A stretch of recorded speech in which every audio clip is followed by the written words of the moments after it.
بلالیوں میں بیٹھ جا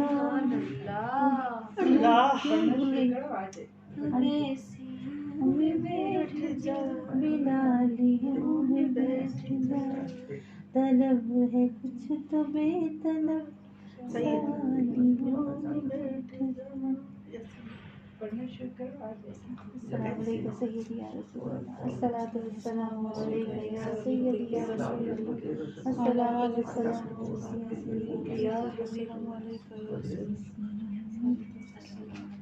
اویسیوں میں بیٹھ جا بلالیوں میں بیٹھ جا اویسیوں میں بیٹھ جا بلالیوں میں بیٹھ جا طلب ہے کچھ تو بے طلب سوالیوں میں بیٹھ جا طلب ہے کچھ تو بے طلب سوالیوں میں بیٹھ جا یہ معرفت کے راستے ہے اہل دل کے واسطے یہ معرفت کے راستے ہے اہل دل کے واسطے جنیدیوں سے جا کے مل جنیدیوں سے جا کے مل غزالیوں میں بیٹھ جا جنیدیوں سے جا کے مل غزالیوں میں بیٹھ جا درود پڑھ نماز پڑھ عبادتوں کے راز پڑھ درود پڑھ نماز پڑھ عبادتوں کے راز پڑھ سفید تو سب بچی ہے عشق والیوں میں بیٹھ جا سفید تو سب بچی ہے عشق والیوں میں بیٹھ جا سفید تو سب بچی ہے عشق والیوں میں بیٹھ جا ہر ایک سانس پر جو ان کو دیکھنے کا شوق ہے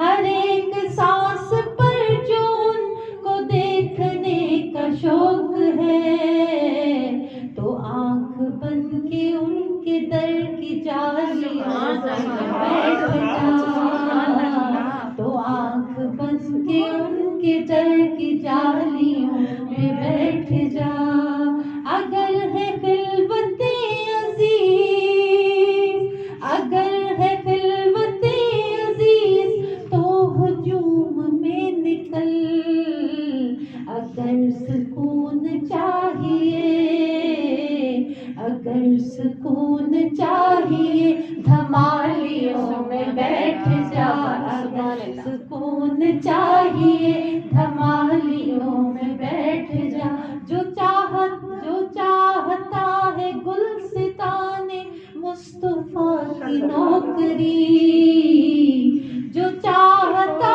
ہے گلستان مصطفیٰ کی نوکری تو بوئے مصطفیٰ پہن کے مالیوں میں بیٹھ جا تو بوئے مصطفیٰ پہن کے مالیوں میں بیٹھ جا تو بوئے مصطفیٰ پہن کے مالیوں میں بیٹھ جا مظفر آپ تک رسائی اپنی سہل تو نہیں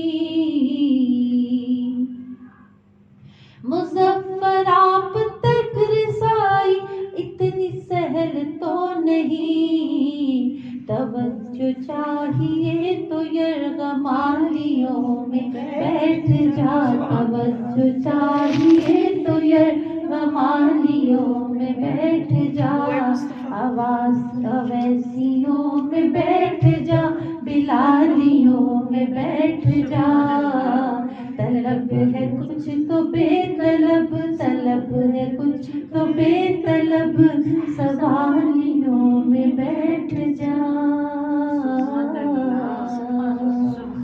نحمده ونصلي على رسوله الكريم أما بعد فأعوذ بالله من الشيطان الرجيم بسم الله الرحمن الرحيم السلام علیکم ورحمۃ اللہ وبرکاتہ۔ میں امید کرتی ہوں کہ میری تمام نوری سسٹرز خیریت سے ہوں گی، اور دعا کرتی ہوں کہ جو سسٹرز میرے ساتھ اس سفر میں رواں دواں ہیں، اس قافلے کا حصہ ہے جس کی منزل سیدہ کونین بی بی فاطمۃ الزہرا کے قدمین مبارک ہیں، ان سب کے لیے اللہ مجھے ہمت دے، توفیق دے کہ میں اپنے تئیں ان کی رہنمائی کے لیے کچھ کر سکوں، اور اللہ کریم ہم سب کو ہدایت پہ رکھے اور ہمیں دوسروں کی ہدایت کا سبب بنا دے۔ اور میں دعا کرتی ہوں اے اللہ میری یہ آواز اپنے گھر میں بیٹھی ہوئی ہر اس خاتون تک پہنچا دے جو تجھ سے ملنا چاہتی ہے، جو تیرے ملن کے لیے اپنے اندر بے قراری رکھتی ہے اور اس کو کچھ رہنمائی کی ضرورت ہے اور اس کے پاس وہ وسائل نہیں ہے، تو اے اللہ مجھے اس کے لیے وسیلہ بنا دے، میری آواز کو اس تک پہنچا دے کہ جو میں نے اپنے اساتذہ کرام سے سیکھا میں اس کو آگے سکھانے میں کچھ کر سکوں، کچھ ہیلپ آؤٹ کر سکوں ان سسٹرز کو جو اللہ کو پانا چاہتی ہیں، جو راہ سلوک کی مسافر ہیں، اور جنہوں نے میری معیت صرف اس لیے اختیار کی کہ وہ مجھ سے اس رستے کی نشاندہی پالیں جو رستہ میرے کریم آقا علیہ الصلوۃ والسلام کی نگری تک جاتا ہے، جو رستہ بی بی سیدہ کونین کے گھر تک جاتا ہے۔ میں دعا کرتی ہوں کہ اللہ میرے ابو کو چھپائے رکھنا اور مجھے ان کی راہ ہدایت کا سبب بنا دینا، آمین ثم آمین۔ آج فہم تصوف کورس کا یہ ہمارا باقاعدہ پہلا لیکچر ہے، اور اس میں ہم سیکھیں گے کہ تصوف کی جو حقیقت ہے ہم اس کو جاننے کی کوشش کریں گے کہ تصوف دراصل کیا ہے، اور اس کی اصطلاح میں اس کے کیا معنی ہے، اور ہماری جو روزمرہ کی زندگی ہے اس میں تصوف کی کیا اہمیت ہے، کیا یہ اسلام کا لازمی جزو ہے یا اس کی اسلام میں کوئی ضرورت و اہمیت نہیں ہے۔ یہ ایک کیا کہنا چاہیے، جو اس کے بارے میں بہت ساری غلط فہمیاں پائی جاتی ہیں لوگوں کے ذہنوں میں، اس کو بھی ہم کلیئر کرنے کی کوشش کریں گے آج کے لیکچر میں۔ تصوف جو ہے یہ بلا شبہ ایک بہت وسعت ہے اس کے اندر، اور اس کی جو وسعت ہے، جو اس سمندر کی، جو میں کیا کہتی ہوں کہ یہ ایک ایسا سمندر ہے کہ جس میں آپ اتر جائیں تو آپ بھیگتے ہی چلے جاتے ہیں، بھیگتے ہی چلے جاتے ہیں، لیکن آپ اس سے سیراب نہیں ہو پاتے، یہ ایسا سمندر ہے۔ تو اس کو میں نے کوشش کی ہے کہ اس کو بہت آسان اور بہت ہی جو مختصر انداز میں جو اس کی ڈیفینیشن ہے اس کو میں آپ کو سمجھا سکوں کہ تصوف جو ہے یہ کیا چیز ہے۔ اور آج کے جو لیکچر میں ہم صرف تصوف کی حقیقت کو، اس کی ڈیفینیشن کو اور اس کی روزمرہ زندگی میں اہمیت کو جاننے کی کوشش کریں گے انشاءاللہ۔ اعوذ باللہ من الشیطان الرجیم، بسم اللہ الرحمن الرحیم۔ تصوف لفظ کو ہم دیکھیں تو تصوف کا جو لفظ ہے اس کی روٹ صوف ہے، یہ صوف سے نکلا ہے، اور صوف کا کیا معنی ہے؟ صوف کا جو معنی ہے وہ بوری کا کپڑا، یہ بوری کے کپڑوں کے معنوں میں لیا جاتا ہے کہ یہ ایک جو صوفیہ اکرام تھے جب وہ تارک دنیا ہو جاتے اور جب وہ اپنے آپ کو اللہ کے لیے خالص کر لیتے، دنیا کو چھوڑ کر فقیری کی راہ اپنا لیتے، تو وہ ایک خاص قسم کا لباس پہنا کرتے تھے۔ تو وہ جو لباس تھا وہ صوف کپڑا جو تھا اس سے تیار کیا جاتا، بوری کا کپڑا کہہ لیں اس کو کہا جاتا تھا، اور وہ اس طرح کا جو لباس زیر تن کر لیتا تو وہ ایک علامت ہوتی تھی کہ اب اس نے درویشی کی راہ یا فقیری کی راہ اختیار کر لی ہے، تو اس کو پھر لوگ صوفی کہتے تھے، اور صوفی سے پھر یہ جو لفظ ہے یہ تصوف جو ہے، یہ جو صوفیزم کو اپنانے والے لوگ تھے وہ اہل تصوف ہو گئے، اور پھر ہوتے ہوتے جو ہے اس کی بہت ساری جو تشریحات ہیں، بہت سارے معنی مفہوم جو ہیں مختلف علماء کرام نے اپنے انداز میں بیان کیے ہیں۔ میں نے آپ کو پہلے بھی عرض کیا کہ یہ ایک بہت وسعت والا مضمون ہے، بہت اس کے اندر بے حد وسعت ہے ان الفاظ میں، ان معنوں میں۔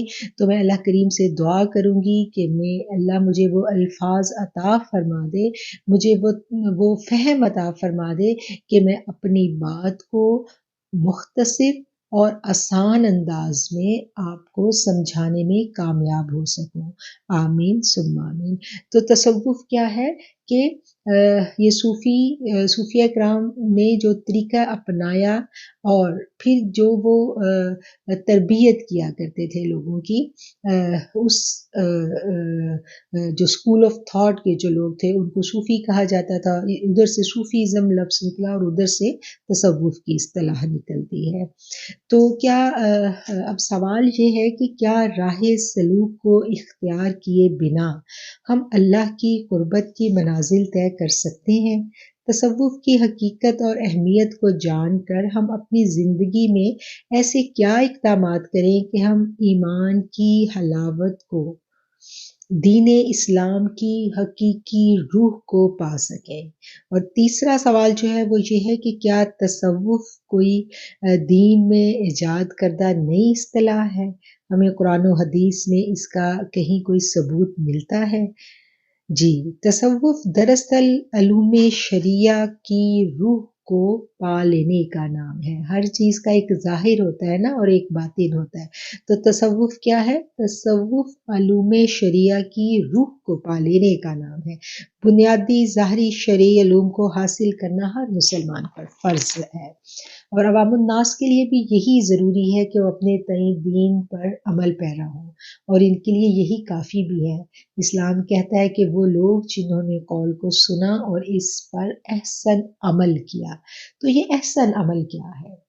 5 وقت کی نماز، اور اس کے بعد فرض کر دی گئی نماز، اس کے بعد رمضان المبارک کے روزے فرض کر دیے گئے، اور اگر آپ صاحب استطاعت ہیں تو آپ کے اوپر حج جو ہے وہ زندگی میں ایک مرتبہ فرض کر دیا گیا۔ پھر اس کے بعد دوسرے فرائض ہیں اسلام کے، جیسے زکوٰۃ ہے، جو صاحب نصاب ہے وہ زکوٰۃ دے گا، وہ قربانی کرے گا۔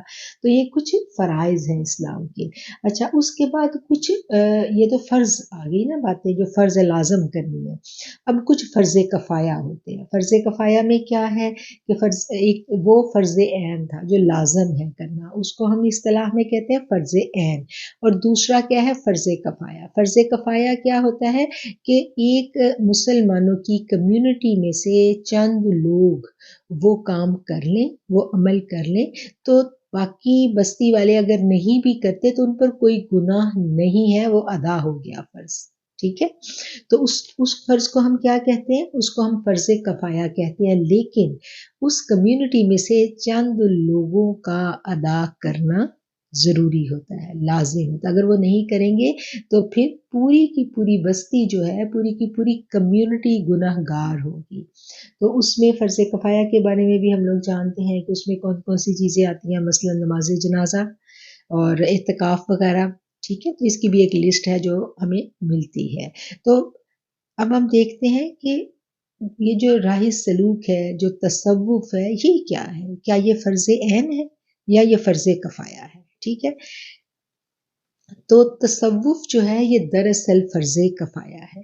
اسلام قبول کر لینے کے بعد، کلمہ طیبہ پڑھ لینے کے بعد جو ہمارے اوپر فرائض اور ذمہ داری آتی ہے وہ ہم پوری کی پوری ادا کرتے ہیں۔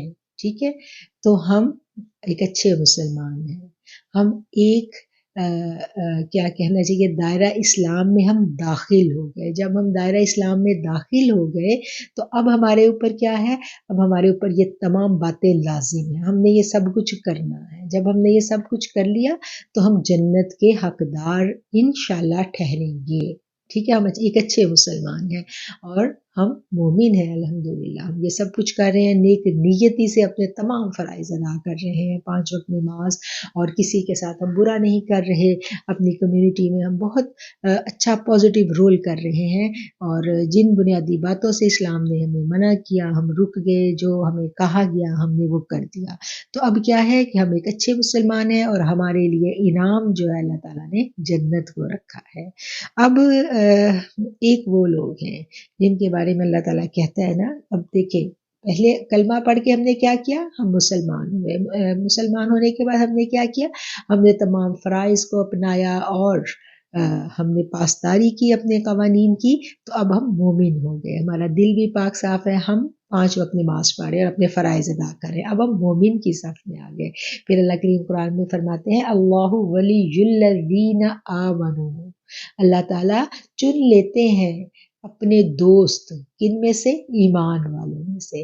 اب وہ لوگ جو ایک کمیونٹی تھی مسلمانوں کی، ایمان والوں کی، اب ان میں سے کچھ لوگ ایسے ہوتے ہیں جن کو اللہ تعالیٰ چن لیتا ہے، جن کو چن لیتا ہے پھر کیا ہوتا ہے کہ پھر ان کو اللہ اپنا دوست بنا لیتا ہے، ان کو چن کے اللہ تعالیٰ ان کو اپنا دوست بنا لیتا ہے۔ اور سارے جو ایمان والوں میں سے کچھ ایمان والے جو ہے نا وہ چن لیے جاتے ہیں، اور پھر ان کے بارے میں اللہ کیا کہتا ہے، والسابقون السابقون، کہ وہ آگے ہی بڑھنے والے ہیں، وہ نیکی کے کاموں میں سبقت ہی لے جانے والے ہیں، یعنی پھر ان کی کوئی حد مقرر نہیں ہے، ان کے لیے 5 نمازیں نہیں ہوتی، وہ تو 5 نمازیں ادا کر کے ان کے اندر تشنگی اتنی بڑھ جاتی ہے کہ وہ نوافل ادا کرتے ہیں، پھر وہ اشراق پڑھتے ہیں، وہ چاشت کی نماز پڑھتے ہیں، وہ اوابین کو اپنی روٹین میں لاتے ہیں، ان کی روح پھر بھی سیراب نہیں ہوتی، تو پھر وہ راتوں کو اٹھ کے طویل قیام کرتے ہیں، تہجد بھی جو ہے نا پھر وہ ان کو سیراب کرتی ہے، پھر وہ راتوں کو اٹھ کے روتے ہیں، اپنے رب کے حضور جو ہے وہ کھڑے ہوتے ہیں، جیسے صحابہ کرام کی زندگیوں میں ہمیں ملتا ہے نا کہ وہ سارا دن مشقت کی زندگی گزارتے تھے، سارا دن یعنی کتنا اس وقت جو ان کی زندگیوں میں کتنی مشقت تھی، ہر طرح سے یعنی مال و دولت کی کمی تھی، روزگار کے مسائل تھے، سارا دن وہ کام کرتے تھے، 5 نمازیں ادا کرتے تھے اور حقوق بجا لاتے، لیکن جب رات ہوتی تو وہ ساری رات اپنے رب کے آگے کھڑے ہوتے۔ ہم بی بی سیدہ فاطمہ الزہرا کی زندگی کو دیکھتے ہیں، ان کی حیات مبارکہ کو دیکھتے ہیں کہ ہاتھ جو ہے وہ چکی پیستے پیستے جو ہے وہ ان میں آبلے پڑ جاتے تھے، لیکن ان کی جو راتیں تھیں وہ اپنے رب کے ساتھ سرگوشی کرتے گزرتی تھیں۔ تو کیا ہے کہ پھر ان کی کوئی حد نہیں ہوتی، پھر وہ سبقت ہی لے جاتے ہیں، آگے سے آگے، آگے سے آگے عمل میں وہ بڑھتے چلے جاتے ہیں۔ تو یہ جو عمل میں بڑھتے چلے جاتے ہیں، پھر اس کی کوئی حد ہے ہی نہیں، پھر اس کی حد جو ہے وہ ہم دیکھتے ہیں کہ سیدنا ابو بکر صدیق جو ہے، جب نبی کریم صلی اللہ علیہ وآلہ وسلم نے ایک موقع پر صحابہ کرام سے مدد مانگی تھی نا، اس کے لیے مال و دولت کا کہا تھا کہ جس کے پاس جو ہے وہ لے کے آئے، مال و اسباب کی ضرورت تھی، وقت مسلمانوں کے اوپر ایسا تھا دشمن سر پہ چڑھا ہوا تھا، تو اس کے لیے ان کو اسباب تیار کرنے تھے جنگ کے لیے۔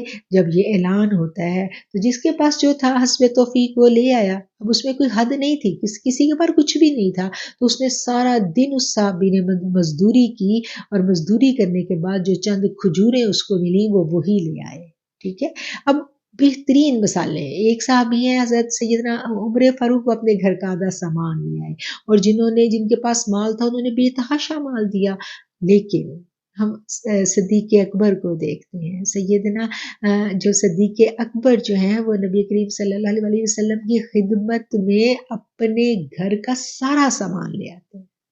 اگر ہم شریعت کو دیکھیں تو کیا شرن یہ سب کچھ ہمیں کیا دکھ رہا ہے کہ شرعی طور پہ تو ایسا نہیں ہے، پہلا حق تو بیوی بچوں کا تھا، لیکن وہ سبقت لے جانے والے، اللہ پر بھروسہ اور یقین جو ہے اس کے اوپر سب کچھ چھوڑ آئے، صرف اور صرف سب کچھ لے آئے، اور کیا کہا کہ میں اپنے گھر میں اللہ اور اس کے رسول کا نام چھوڑا ہے، کہ بھروسہ اللہ پر اتنا تھا، یقین کی کیفیت اتنی تھی کہ میرا رب جو ہے وہ میری بیوی بچوں کا حامی و ناصر ہے، وہ ان کو دے گا، اور یہ یقین کی اعلیٰ کیفیت جو ہے وہ انہی صحابی کا خاصہ تھی کہ کس حد تک ایمان اور یقین جو تھا وہ ان کا پختہ تھا۔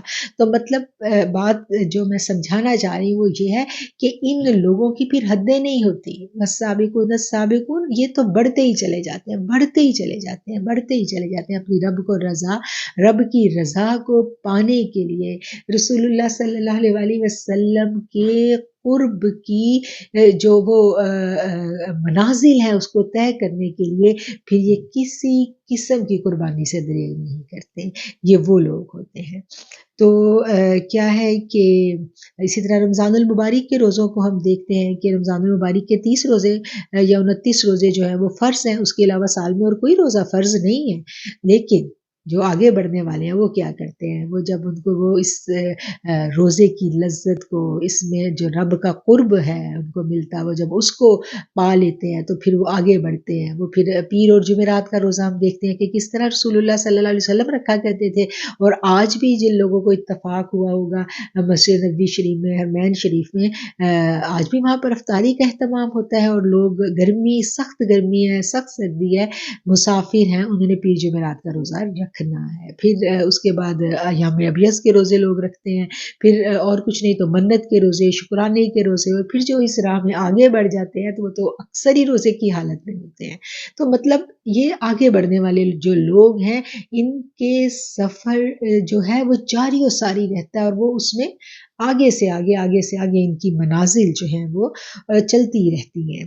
اور اب جس نے پورے صرف فرض کو اپنایا، گناہ گار وہ بھی نہیں ہے، ایمان والا وہ بھی ہے، جنت اس کے لیے بھی لازم ہے، لیکن جس نے دوستی کی راہ کو اپنا لیا، جو چن لیا گیا، جو پھر وہ جو سبقت لے جانے والوں میں شامل ہو گیا، تو وہی جو لوگ ہیں وہی اہل تصوف ہیں، وہی ہیں جن کو ہم کہتے ہیں نا کہ بزرگان دین جنہوں نے صوفیزم کو اپنایا، اور اسی راہ کے مسافروں کو جو اصطلاح نے نام دیے ہیں وہ صوفیزم کا دیا، وہ سلوک کا دیا، اور جو اس راہ پہ چلنے والا ہے اس کو سالک کہا جاتا ہے۔ یہ مختلف اصطلاحیں ہیں، جب ہم تصوف کو سیکھیں گے، ہم اس کے رموز سے آگہی حاصل کریں گے تو یہ ساری اصطلاحیں جو ہیں ہمیں بار بار ملیں گی۔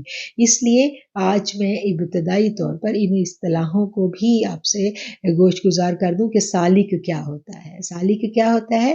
جو اس سفر پر چلنا چاہتا ہے۔ سلوک کیا ہے؟ سلوک اہل تصوف جو ہے، جو تصوف جو ہے یہ اسی کی اصطلاح میں آتا ہے، راہ سلوک کو اختیار کرنے والا سالک ہے، اور سلوک جو ہے وہ جو اہل تصوف ہیں، جو صوفیہ کرام ہیں، جو ان کے رستے پہ چلنے والا ہے۔ نبی کریم صلی اللہ علیہ وسلم کی ایک طویل حدیث مبارکہ ہے جو بخاری اور مسلم دونوں کتابوں میں ہمیں ملتی ہے، حدیث صحیحہ ہے۔ یہ ہمیں اس بات کا جواب دیتی ہے جو ابھی میں نے آپ سے کہی کہ یہ جو کہا جاتا ہے نا کہ یہ سلوک جو ہے، یہ جو تصوف جو ہے، یہ اس کا اسلام میں کہاں ثبوت ملتا ہے، تو اس حدیث کے اس حصے میں ہمیں پتہ چلتا ہے، ہمیں انڈیکیشن ملتی ہے، ہمیں ثبوت ملتا ہے کس چیز کا؟ اس راہ میں چلنے کا، قلبی تعلق کو قائم کرنے کا۔ وہ کیا تھا کہ ایک دفعہ حضرت جبرائیل علیہ السلام جو ہیں وہ انسانی شکل میں آقا علیہ الصلوۃ والسلام کی خدمت میں حاضر ہوتے ہیں، اور حاضر ہونے کے بعد وہ امت کی تربیت کے لیے کچھ سوال و جواب ان میں ہوتے ہیں۔ تو وہ جو 3 سوالات تھے اس میں سے جو تیسرا سوال تھا وہ میں یہاں بیان کروں گی کہ انہوں نے سوال کیا کہ احسان کیا ہے؟ آپ صلی اللہ علیہ وآلہ وسلم نے فرمایا احسان یہ ہے کہ اللہ کی عبادت کو تم اس طرح سے کرو کہ وہ تمہیں دیکھ رہا ہے، اور اگر وہ یہ کیفیت یعنی تمہیں نصیب نہیں ہے تو ایسے ہے کہ اگر آپ صلی اللہ علیہ وسلم نے فرمایا احسان یہ ہے کہ اللہ کی عبادت اس طرح کرو کہ تم اسے دیکھ رہے ہو، ورنہ یہ کہ وہ تمہیں دیکھ رہا ہے۔ تو اس کیفیت کو پانا، ٹھیک ہے، اس کیفیت کو پانا، یہ کیفیت جو ہے یہ کیسے پیدا ہو سکتی ہے؟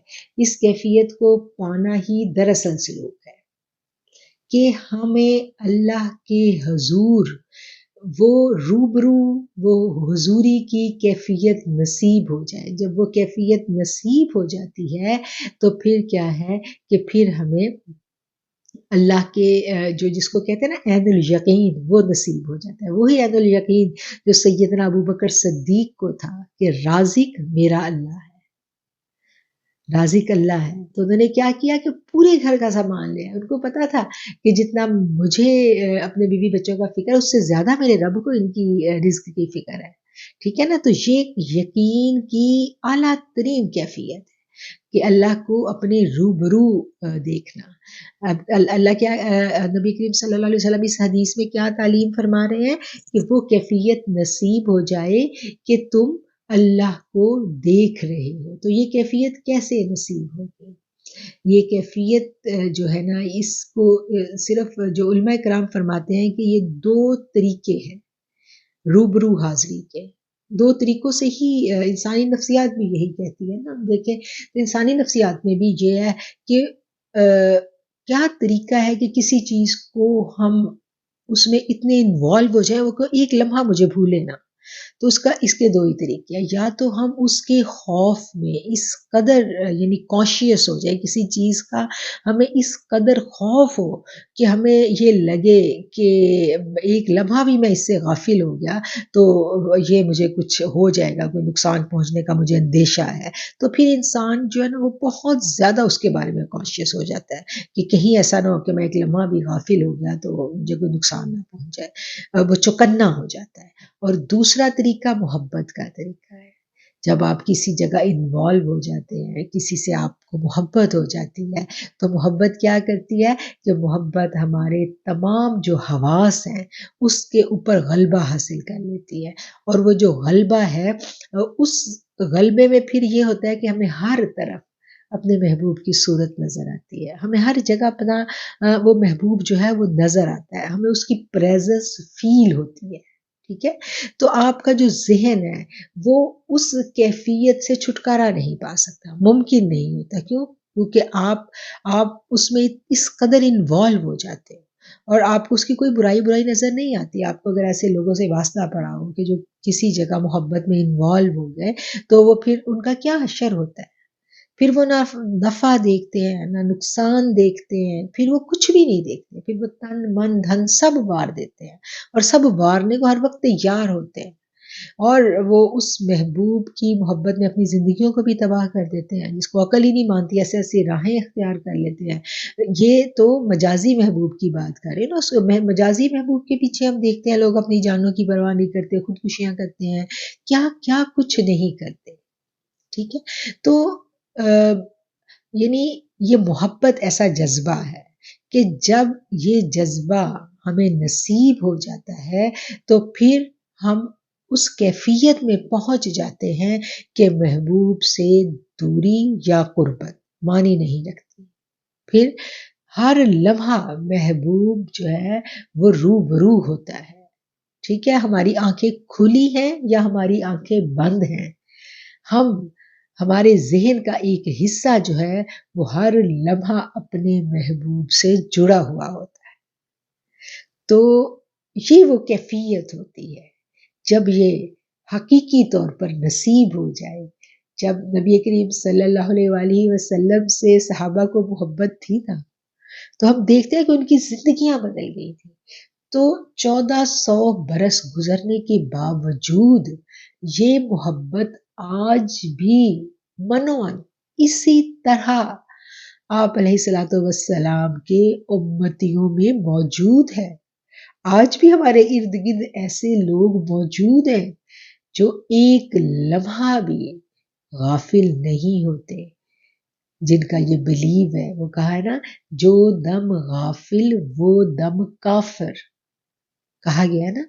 تو کیا ہے کہ وہ اس چیز کو سمجھتے ہیں کہ ایک لمحہ بھی ہم اس کیفیت سے اگر باہر نکل آئے تو پھر ہم کیا کہنا چاہیے اس کیٹیگری میں نہیں رہیں گے.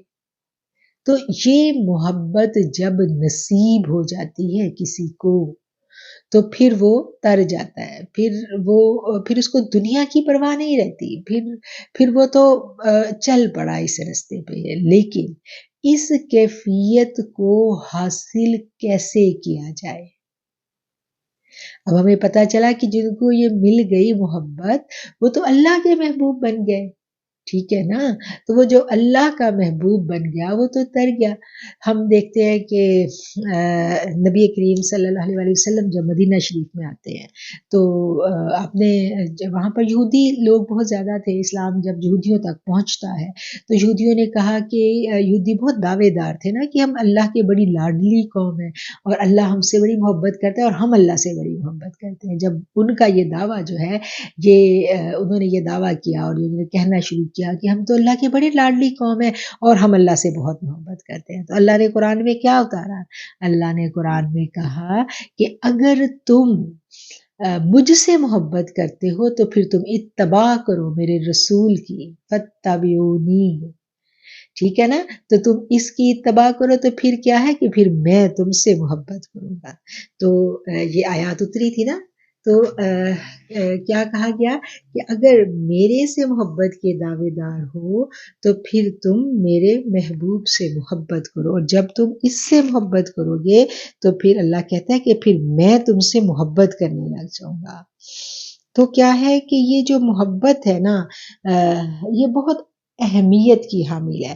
قل ان کنتم تحبون اللہ، فرما دے کہ اے لوگو اگر تم محبت کرتے ہو اللہ سے، فاتبعونی، تو میری اتباع کرو، یحببکم اللہ، تو محبت کرے گا اللہ تم سے، ویغفر لکم، اور وہ بخش دے گا تمہارے ذنوبکم، تمہارے گناہوں کو.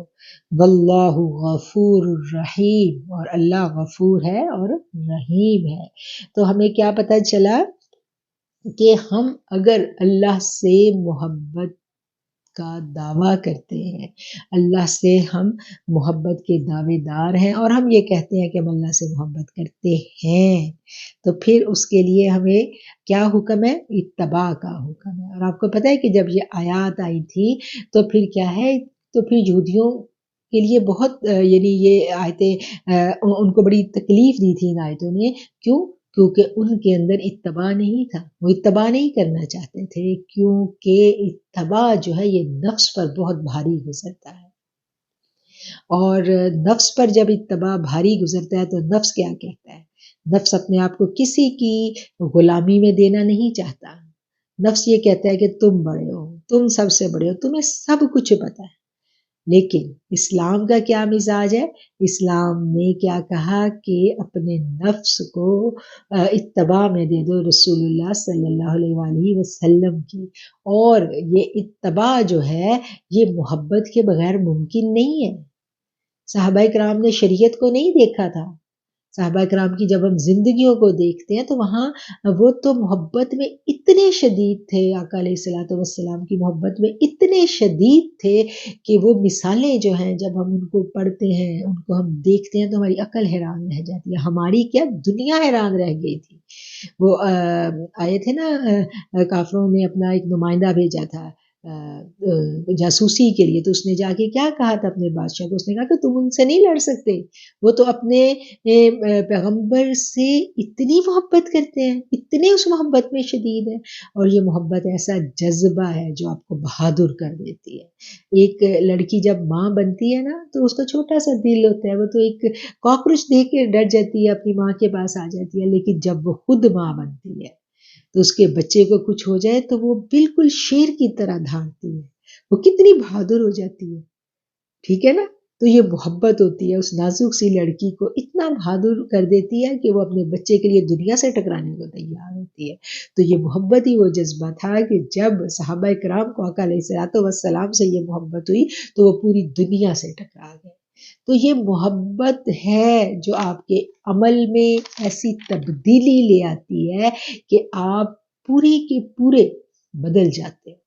اور جب آپ بدل جاتے ہو تو پھر کیا ہے کہ آپ کی روح جو ہے اس محبت سے نبی کریم صلی اللہ علیہ وآلہ وسلم سے جب جڑ جاتی ہے، آقا علیہ الصلوۃ والسلام سے جب اس کا تعلق ہو جاتا ہے، رابطہ ہو جاتا ہے تو وہ وہاں سے ایسا نور پا لیتی ہے، ایسا نور حاصل کر لیتی ہے کہ پھر اس کا باطن روشن ہو جاتا ہے، اور اس روشنی میں پھر اسے سب نظر آنے لگتا ہے، سارے حجابات اٹھ جاتے ہیں، یہ دنیا تو ایک دھوکہ ہے، تو اس دھوکے کی سمجھ آنے لگتی ہے، جب یہ سمجھ آنے لگتی ہے تو پھر عمل تبدیل ہو جاتا ہے، اور یہی ہے وہ سفر جس کو صوفیہ اکرام کی زیر نگرانی، زیر تربیت جو ہے وہ آج کے دور میں ہم دیکھتے ہیں کہ طے کیا جاتا ہے، اور یہی وہ سفر تھا جس کو صحابہ کرام نے نبی کریم صلی اللہ علیہ وآلہ وسلم کی معیت میں حاصل کیا، وہ صحابی جو تھے جن کے ناموں کے ساتھ آ گیا رضی اللہ، کہ اللہ تعالیٰ ان سے راضی ہے، کہ وہ صحابہ کرام وہ عشرہ مبشرہ جن کے لیے اللہ نے کہہ دیا کہ میں ان سے ایسا راضی ہوا ہوں کہ یہ کچھ بھی کر لیں، یہ بخشے بخشائے، کہ یہ مقام ان لوگوں کو کس نے دیا تھا؟ سیدنا ابوبکر صدیق رو رہے تھے نا ایک دفعہ، تو آپ نے کہا کہ میں تو ایک اونٹ چلانے والا تھا، مجھے تو کچھ بھی نہیں آتا تھا، تو آج یہ جو مرتبہ اور مقام ملا ہے یہ کس کی معیت میں ملا، یہ کس کی محبت میں ملا، یہ کس کے زیر تربیت رہ کے ملا؟ تو یہ جو محبت کو پانے کا سفر ہے، ٹھیک ہے، یہ جو اتباع کا سفر ہے، یہی وہ سفر ہے جس کو طے کیا جاتا ہے، جس کے اوپر چلا جاتا ہے، اور یہی راہ سلوک ہے، اور اسی کو جب ہم پا لیتے ہیں، ہم حاصل کر لیتے ہیں، تو پھر عبادت میں احسان کی جو یہ کیفیت ہے یہ حاصل ہو جاتی ہے۔ کیسے حاصل ہوتی ہے؟ اس راہ کو پانے کے لیے جو احسان کی کیفیت کا یہاں پر ذکر کیا گیا، نبی کریم صلی اللہ علیہ وسلم نے بتایا نا کہ ایسے تم عبادت کرو کہ اللہ کو تم دیکھ رہے ہو، تو یہ کیفیت کیسے ملے گی؟ یہ کیفیت ہمیں اس طرح ملے گی کہ جس طرح صحابہ کرام کو نصیب ہوئی، اور صحابہ کرام کو کیسے نصیب ہوئی؟ صحابہ کرام کو محبت کے ذریعے نصیب ہوئی۔ اچھا، اب دوسرا طریقہ جو ہے وہ خوف کا ہے۔ خوف میں بھی آپ دیکھیں کہ آپ کا جو سب کانشیس ہے وہ بہت الرٹ ہو جاتا ہے، اور آپ بہت خوف میں ہوتے ہو، اور خوف کی کیفیت کا یہ عالم ہوتا ہے کہ کہیں خدا نہ خواستہ ادھر سے ادھر کچھ ہو گیا تو مجھے بہت نقصان کا اندیشہ ہے۔ تو جب خوف کی کیفیت ہوتی ہے تو پھر بھی آپ کو روبرو اور حضوری کی کیفیت ملتی ہے، اور جب آپ خوف کے ذریعے اس سفر کو شروع کرتے ہو، سٹارٹ کرتے ہو، خوف کے ساتھ اپنے رب کے حضور پیش ہوتے ہو، اپنے سارے گناہوں کی بوریاں اٹھا کے اپنے رب کے آگے کھڑے ہو جاتے ہو، ندامت کے آنسو بہاتے ہو، خوف سے لرزتے ہوئے اللہ سے دعا کرتے ہو، مناجات کرتے ہو، تو پھر اللہ کیا کہتا ہے؟ اللہ کریم کہتے ہیں کہ میری رحمت میرے غضب پر بھاری ہے، تو پھر اللہ کی رحمت جوش میں آ جاتی ہے، تو وہ جو خوف کی کیفیت ہے وہ خشیت الہی میں بدل جاتی ہے، اور جب وہ خشیت الہی میں بدلتی ہے تو پھر محبتوں کا سفر جو ہے وہ شروع ہو جاتا ہے۔ تو اسلام جو ہے، ہم نے یہ سیکھا اب تک کی گفتگو سے کہ اسلام جو ہے وہ محبت کے بغیر ممکن نہیں ہے۔ یہ سفر جو راہ سلوک کا سفر ہے اسلام میں، یہ راہ سلوک کا سفر محبتوں کے بغیر ممکن نہیں ہے، محبت کے بغیر اتباع بھی ممکن نہیں ہے، محبت کے بغیر کیا کہنا چاہیے، یہ کیفیت پانا ممکن نہیں ہے، ٹھیک ہے۔ تو دو ہی رستے ہیں ہم نے دیکھ لیا، ایک رستہ جو تھا خوف کا اور دوسرا محبت کا، اور جو خوف والا رستہ ہے اس کی انتہا بھی محبت پر ہی ہوتی ہے، اور پھر جب یہ حضوری کی کیفیت نصیب ہو جاتی ہے، جو کہ ایک ٹارگٹ ہے، جو کہ جس کو اچیو کرنا ہوتا ہے ایک سالک نے، جب یہ محبت یہ کیفیت اس کو نصیب ہو جاتی ہے تو پھر کیا ہے کہ پھر اس کے لیے کلمہ طیبہ، جس کو ہم کہتے ہیں نا، کلمہ طیبہ میں لا کا مقام پھر وہ حاصل ہو جاتا ہے۔ کلمہ طیبہ میں لا کا مقام بہت بڑا مقام ہے، نفی۔ تو یہ جو نفی ہے نا، اس کے اوپر انشاءاللہ ہم لوگ ڈیٹیل سے آئندہ گفتگو کریں گے، لیکن جو پیچھے ہم نے کلمہ طیبہ کا لیکچر سنا اس میں آپ سب کو اس کا تعارف ہو چکا ہے کہ لا کیا چیز ہے، ٹھیک ہے. تو یہ اس کا حصول جو ہے یہ محبت کے ساتھ قرار پکڑ لیتا ہے آپ کے اندر. ٹھیک ہے. جب یہ قرار پکڑ لیتا ہے تو پھر انسان جو ہے نا وہ اس کے تمام جو اس کا جو باطن ہے وہ بدل جاتا ہے. اسلام قبول کر لینے کے بعد جو ظاہری شرعی علوم ہے ان کا حصول ضروری ہے.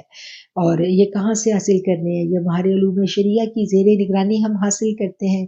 اور نبی کریم صلی اللہ علیہ وآلہ وسلم جو تھے آپ کی جو ذمہ داریاں تھیں جن کو قرآن کریم نے بیان کیا ہے وہ کیا بیان کیا ہے؟ آپ کی ذمہ داریوں میں سے 2 ذمہ داریاں جو ہمیں متعدد آیات میں نظر آتی ہیں وہ کیا ہے کہ بے شک اللہ نے مسلمانوں پر بڑا احسان کیا اور انہی میں سے ایک رسول بھیجا جو ان پر ان کی آیات پڑھتا اور ان کا تزکیہ کرتا، پاک کرتا. تزکیہ کا مطلب کیا ہے؟ پاک کرنا.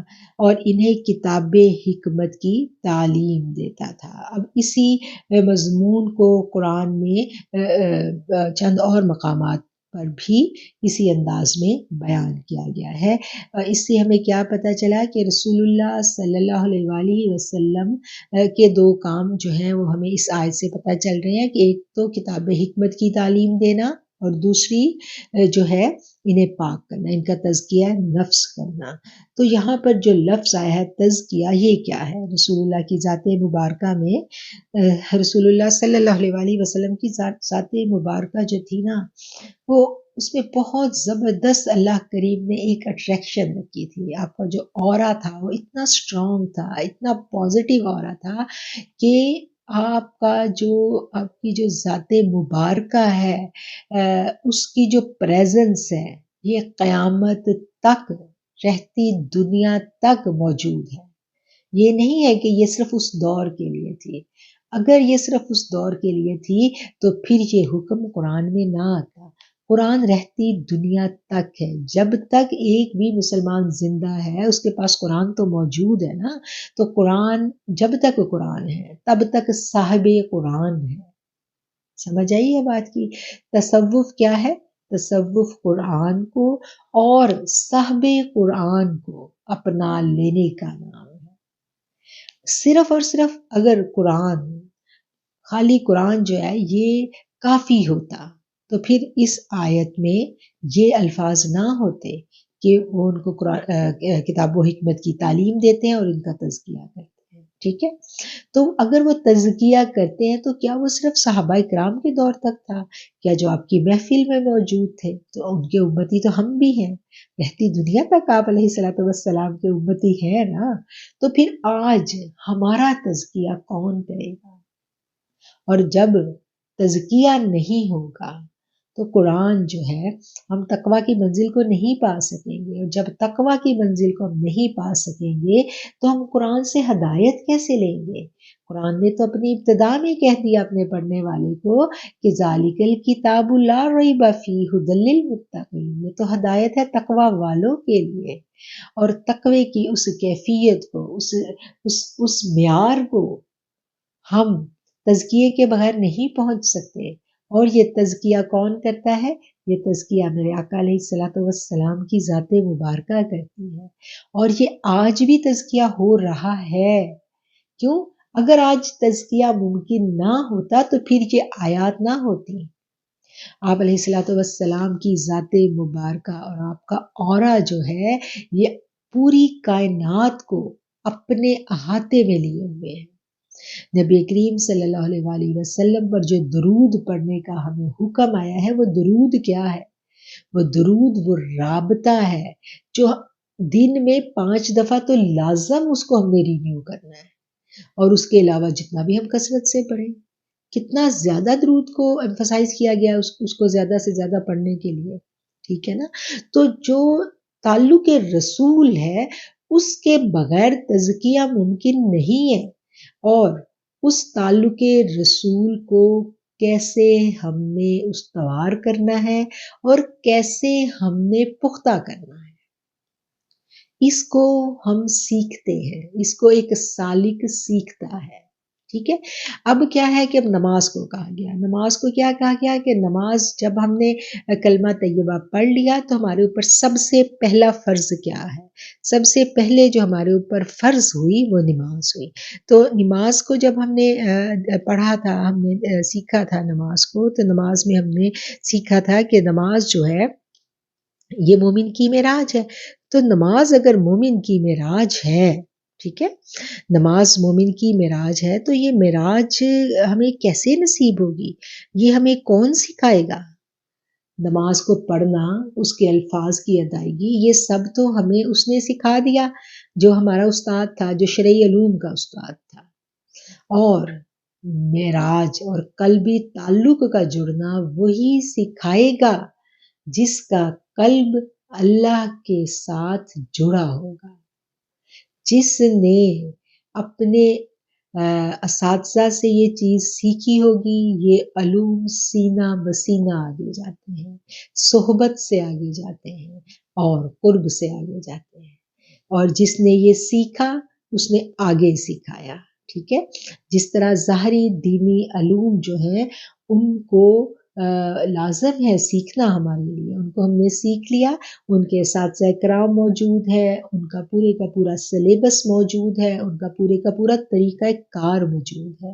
اسی طرح جو باطنی علوم ہیں ان کو سیکھنے کا بھی پورے کا پورا طریقہ کار موجود ہے، اور یہ ہم اہل باطن سے ہی سیکھتے ہیں. اور چونکہ یہ سب کچھ مردوں کے لیے بہت آسان ہے، اور خواتین کے لیے اس میں کچھ مسائل ہم دیکھتے ہیں کہ آج کے دور میں ہمیں نظر آتے ہیں. اور خواتین کو اس کے لیے زیادہ اس سوچ کو لے کے پریشان ہونے کی ضرورت نہیں ہے. ہر دور میں جہاں جہاں ہمیں علماء کرام نظر آئے، ہمیں عالم خواتین بھی ملیں. ہم نبی کریم صلی اللہ علیہ وسلم کے دور سے دیکھ لیں کہ کس طرح صحابہ کرام بھی ازواج مطہرات سے مسائل کو دریافت کرنے آتے تھے. اور اگر صحابہ کرام نے آقا علیہ الصلوۃ والسلام سے محبت کے جھنڈے گاڑے تو صحابیات کبھی پیچھے نہیں رہی. صحابیات نہ قربانی میں پیچھے رہی، نہ محبت میں پیچھے رہی. بڑی مثال ہے ہمارے پاس وہ صحابیہ جو اپنا چھوٹا سا بچہ لے کے آ گئی تھی کہ یا رسول اللہ، جب میرے آقا علیہ الصلوۃ والسلام جنگ پر تشریف لے جا رہے تھے تو وہ اپنا بچہ لے کے آئی تھی. آپ نے کہا اس بچے کا میں کیا کروں گا؟ تو ان صحابیہ نے فرمایا کہ جب میرے پاس اور کچھ بھی نہیں ہے، میرے پاس تو یہی بیٹا ہے، ننھا شیر اور بچہ. اس نے کہا کہ یا رسول اللہ، جب تیر آپ کی طرف آئے تو میرا بچہ آگے کر دیجئے. تو محبت میں خواتین کبھی پیچھے نہیں رہی. محبت میں خواتین، بہادری میں خواتین. حضرت صفیہ کی مثال دیکھ لیں. بہت ساری مثالیں جو ہیں ہماری ہسٹری میں بھری پڑی ہیں. تو کبھی بھی خواتین جو ہیں نہ وہ محبت میں پیچھے، نہ وہ عمل میں پیچھے. ہاں، چھپی ہوئی تھی، پوشیدہ تھی. مستورات کا لفظ ہے نا، تو مستورات کون ہوتی ہیں؟ مستورات چھپے ہوئے کو کہتے ہیں. اس لیے ان کا کم کم ذکر آیا. وہ سب کچھ کرتی تھی. آپ دیکھیں کہ عورت جو ہے وہ کبھی بھی نبی نہیں ہے، لیکن عورت ہی نبی کی ماں ہوتی ہے. عورت کا ہمیں صوفیہ کرام کی جب ہم حیات مبارکہ کو پڑھتے ہیں تو ہمیں رابعہ بصری کے سوا کسی کا نام نظر نہیں آتا خاص. لیکن کتنے بڑے بڑے صوفیہ کرام گزرے تو ان سب کی مائیں خواتین تھیں. وہ اپنی ماں کی رضا کو پائے بنا، اپنی ماں کی محبت کو پائے بنا، اس کا آشیرواد حاصل کیے بنا وہ ولایت کے درجوں پہ نہیں پہنچ سکتے تھے. کسی بھی صوفی کی زندگی کو لے لیں، کسی کی بھی کو لے لیں، اس کی ماں کو دیکھیں. اس کا تذکرہ ہمیں ملتا ہے، کم کم ملتا ہے لیکن ملتا ہے. حضرت سیدنا شیخ عبد القادر جیلانی جو ہیں ان کی ماں کی ہسٹری پڑھ کے دیکھیں. یہاں وقت میرے پاس ختم ہوا جا رہا ہے لیکچر کا، آپ ان کی ہسٹری کو ضرور پڑھیں. وہ کس مرتبے والی عورت تھی. تو یہ خواتین پہلے پوشیدہ تھیں، چھپی ہوئی تھیں. آج دور فرق ہے، آج دور جو ہے یہ سب کچھ علوم جو ہیں یہ جب باہر آ رہے ہیں اور جو خواتین جو ہیں وہ بھی اب کھلے عام اس چیز کے لیے جب وہ ادھر ادھر دیکھتی ہیں اور کچھ وہی بات ہے کہ مارکیٹ میں جب خالص سونا ملتا ہے تو بہت سارا جو آرٹیفیشل جیولری ہے اس کا بھی دور ہے، تو بہت ساری خواتین جو ہیں وہ آرٹیفیشل جو صوفیہ کرام جو ایک تو ریئل صوفیہ نا، تو ہر چیز جو قیمتی چیز ہوتی ہے اس کی دو نمبر چیز بھی ریپلیکا بھی موجود ہوتی ہے نا، تو ایک اصل صوفیہ کرام ہے اور ایک ریپلیکا ہے۔ تو کچھ خواتین جو ہیں، کچھ کیا بہت ساری خواتین جو ہیں اس قربت کو، اس رب کی جو رب کیا کہنا چاہیے، اپنے رب کو پانے کے لیے کسی ریپلیکا کے ہتھے چڑھ کے بہت ساری خواتین کے نقصانات ہوئے، تو پھر جو اس وقت کی یہ ضرورت تھی کہ خواتین کو بھی ایک پلیٹ فارم مہیا کیا جائے جہاں پر ایسی طالب المولا ارواح جو ہیں ان کی تربیت کا انتظام کیا جائے، تاکہ ان کی تربیت کر کے ان کو ان کی ٹریننگ اس طرح سے کی جائے کہ وہ گھر بیٹھے اپنے رب کو پا سکیں اور ادھر ادھر کسی ریپلیکا کے ہتھے چڑھ کے اپنے لیے مسائل یا اپنی فیملی کے لیے کسی مسائل کے پیدا کرنے کا سبب نہ بنے۔ اور یہ جو فہم تصوف کورس ہے یہ اسی کوشش کی ایک ادنا سی سعی ہے۔ تو ہم بات کر رہے تھے کہ اہل باطن کی، کہ اہل باطن جو ہیں ان کی قربت میں ہم نماز کی معراج کو پا سکیں گے۔ اپنے قلب کو کیسے رب سے جوڑنا ہے یہ وہی سکھائے گا جس کا قلب جڑا ہوا ہوگا۔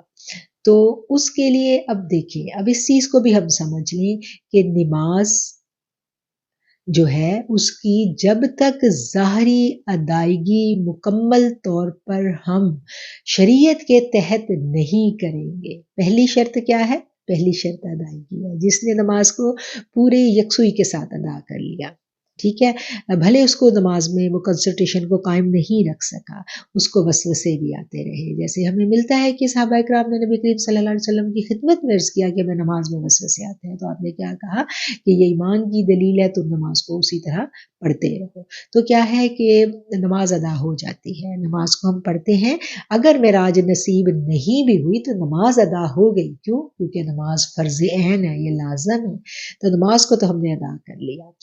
اب اگر ہم وصل چاہتے ہیں، نماز کی معراج کو پانا چاہتے ہیں، تو پھر کیا ہے کہ پھر ہم نماز پہلے ادا کریں گے تو پھر ہی ہم وصل سیکھیں گے نا۔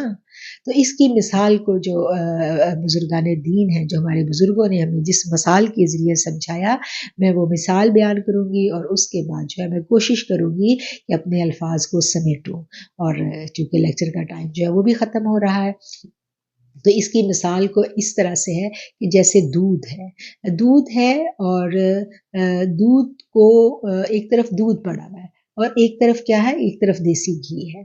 اب دودھ میں ہم دیکھیں تو اس کی پراپرٹیز فرق ہے، اس کا استعمال فرق ہے، اور دیسی گھی کا استعمال فرق ہے، اس کی پراپرٹیز بھی فرق ہے، اس کی ظاہری شکل و صورت ہیت بھی فرق ہے، لیکن اس کا سورس کیا تھا؟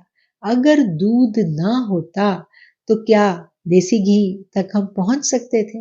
نہیں پہنچ سکتے۔ دیسی گھی تک پہنچنے کے لیے دودھ لازم ہے۔ اب دودھ کیا ہے؟ یہ دودھ کی مثال جو ہے یہ شرعی علوم ہے۔ شرعی علوم کو سیکھے بنا ہم باطنی علوم تک نہیں پہنچ سکتے، پھر بہت زیادہ گمراہی کا خطرہ ہے۔ پہلے شرعی علوم کو ہم سیکھتے ہیں، اس کی مثال دودھ ہے، پھر دودھ کو کیا ہوتا ہے کہ دودھ کو ہم جاگ لگاتے ہیں، اگلے دن اس کا دہی بن جاتا ہے، تو ہم دیکھتے ہیں کہ دہی کی پراپرٹیز فرق ہیں، اس کی شکل فرق ہے، اس کا ذائقہ فرق ہے، اس کا استعمال فرق ہے۔ پھر اس دہی کو ہم بلوتے ہیں، تو اس کو جب بلوتے ہیں تو اس میں سے پھر کیا نکلتا ہے؟ اس میں سے مکھن نکل آتا ہے۔ اب مکھن دہی سے بالکل فرق ہے، ذائقے میں فرق ہے، پراپرٹیز میں فرق ہے، اور اسی مکھن میں سے پھر ہم دہی اس کو گھی کو نکالتے ہیں۔ اب گھی کیا ہوا؟ گھی اس دودھ کا ایسنس ہو گیا، حاصل وصول ہو گیا اور اس کی اصل ہو گیا. اب اس کی پراپرٹیز فرق ہے، اس کا استعمال فرق ہے، لیکن کیا ہے کہ اس کا سورس دودھ ہے. تو بالکل اسی طرح ظاہری شرعی علوم جو ہیں یہ طریقت کا رستہ شریعت سے الگ کبھی بھی نہیں ہے.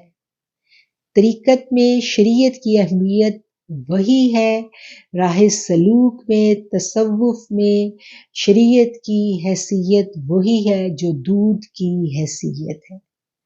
دودھ ہوگا تو گھی تک ہم پہنچ سکیں گے، گھی حاصل ہوگا. ٹھیک ہے، تو ان الفاظ کے ساتھ جو ہے میں اپنی بات کو سمیٹتی ہوں، اور آج جو ہم نے سیکھا اور جو ہم نے سمجھا، ہم اس کا خلاصہ جو ہے اگر ہم دیکھیں چند لفظوں میں ہم بیان کریں تو ہم نے دیکھا کہ تصوف کیا ہے، تصوف کی جو ڈیفینیشن ہے اس کو ہم نے مختصراً سمجھنے کی کوشش کی، اور اس کو حدیث کی روشنی میں سمجھنے کی کوشش کی، اور اس کے بعد اس کی جو راہ ہے وہ کون اپناتا ہے اور کیا یہ اپنانا ضروری ہے، یہ جاننے کی ہم نے کوشش کی. ٹھیک ہے، تو ان الفاظ کے ساتھ میں اپنے لیکچر کو، اپنی گفتگو کو ختم کرتی ہوں، اور انشاءاللہ جو نیکسٹ لیکچر ہے ہم اپنے اسی موضوع کو آگے بڑھائیں گے. آخر الدعوانا ان الحمدللہ رب العالمین.